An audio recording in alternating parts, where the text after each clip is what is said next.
fault. This is not our fault. These people hate freedom. They hate democracy. They hate a society that is tolerant and diverse. And the sad thing is, listen to the words coming out of my mouth. Do you hear what I'm saying? I'm talking to you directly, to you liberals. Here I am talking about tolerance and diversity. Something you guys can never shut the blank up about. And instead of recognizing that that's why it takes a conservative to point out that we are a tolerant and diverse society. There's a difference between people disagreeing and having the government infringe on our behaviors. Look, I have a scientific and somewhat societal disagreement with the gay lifestyle. But you know what? I live in a country whose founding principle is liberty. So even if I don't like something or approve something or accept something, because of liberty, because I want my liberty to be strengthened, I will tolerate your... That's what tolerance is. Tolerance is not acceptance. I'm not going to accept that homosexuality is the same thing as heterosexuality. It's not going to happen because it's not the same. Will I tolerate its existence? What other option do I have? This is what our nation was founded on. Liberty. You're free to be you. I'm free to be me. Your freedom to be freedom to be you includes my freedom to be free from you. That's what tolerance and diversity is. You could either go this way or that way. You could join this group or that group. So long as we all acknowledge each other's rights to exist, then we have liberty. These people hate... It's funny. It takes a conservative to say to when diversity is used for fascist purposes, then it's not. Then there's nothing there softer or nice or gentle or cute about it. Where you have people come in and use this hammer of diversity, or as I call it, diversity, this hammer of tolerance, to say I'm tolerant and I will not tolerate anyone who's intolerant. Wait a second, then you're not tolerant. Whatever. The fights that we have, the worst thing in the world you're going to get from me if you're gay is this program and my thoughts. The worst thing you're going to get from them is your throat slit. Do you see the difference? There's a difference between me hosting a program where I explain how I disagree with your lifestyle if you're gay, but hey, do whatever the hell you want, versus somebody who might, okay, let's see if I could put in perspective for you the type of people we're dealing with. And you see this has anything to do with President Bush. In their culture, if you're a woman who has premarital sex, they either hang you in the soccer stadium, shoot you in the back of the head of the soccer stadium, or bury you up to your neck and let people pelt you with rocks until you're dead in the soccer stadium. The most you might get here is offended. Okay?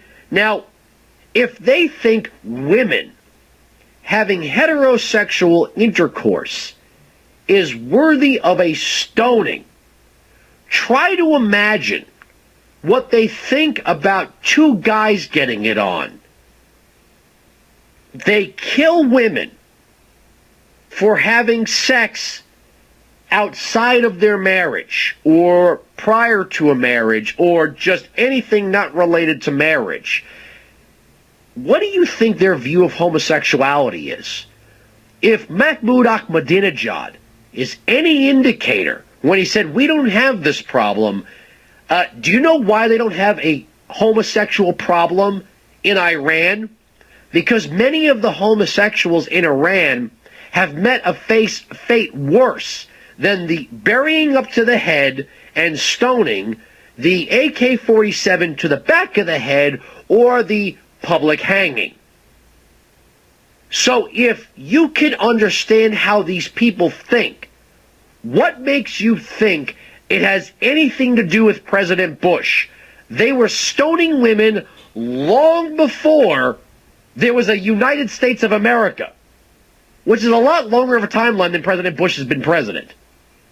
They have been executing people for their social crimes for quite some time. So if they're willing to execute people in their own country, in the modern era, for having, let's say, sex outside of a marriage, what do you think they would do to homosexuals? And oh, you feminists, what do you think they would do to you? If you are unwilling to accept your arranged marriage and don't exactly like it when you get the backhand because you don't have the lamb kebab ready when Ahmed comes home. This is all Bush's fault. It's all Bush's fault. It's all the fault of the military. No, this is a cauldron that's been bubbling for quite some time, and it has nothing to do with Bush, and it had nothing to do with Clinton, nothing to do with Bush, Reagan, or even Carter. The only difference in those names is how they dealt with the problem. You can either ignore it or confront it. If you think by ignoring it, it's going to go away, you're totally insane. If you confront it and it gets worse, you can't blame that confrontation because you must confront it. If you don't confront it, it will get worse, maybe just at a slower boil. 1-866-95-PATRIOT, 1-866-95-PATRIOT. Oh, it's capitalism, it's our economy, it's imperialism, it's this or that. These people have no idea what that stuff is. And if they do, what makes you think they're going to like you more if you're a Marxist? Yeah, Marxists don't like religion. They want to eradicate religion. They want religion, God, the state is of the highest order. What do you do when you're up against people who think only the Islamic State is the highest order, and you will live your life according to the Quran, or you die? You think if we got rid of Bush, which you guys did, you voted for Obama, there won't be a John McCain presidency. You think if we just pulled our troops out, stopped investing internationally, just went Monroe Doctrine, just isolated ourselves, that all of a sudden that these guys are going to have, or do you really believe that what it is they just haven't had that soft touch yet? That if we could just go in and feminize their countries and socialize their schools and turn them into good little metrosexuals, they'll all of us say, well, if you think that could even be done in the first place, you're nuts. You're going to go into the Islamic world and create a legion of metrosexuals, soft, touchy, emotional vegans who like to wear turtleneck sweaters and skin-tight pants? I don't think so. I don't think you're going to turn them into a bunch of hipsters. The problem with the people on the left who think this is Bush's fault don't understand the threat. They don't know who we're up against. The only reason why they make apologies for them is because, well, they seem to hate Bush, and we know they hate Bush, so the enemy of my enemy is my friend. I mean, how bad could they be? The terrorists hate Bush, and we, the liberals, hate Bush. So how bad could the terrorists be if we have the same interests? Well, what do you think is going to happen when they start to hate Obama? You know why they're going to hate Obama? Because he's the president of the United States. And unless Obama thinks that he could somehow wow these guys with a speech, he's got another thing coming. 1-866-95-PATRIOT, 1-866-95-PATRIOT. What do I have left here on this Ronald Reagan Appreciation Day?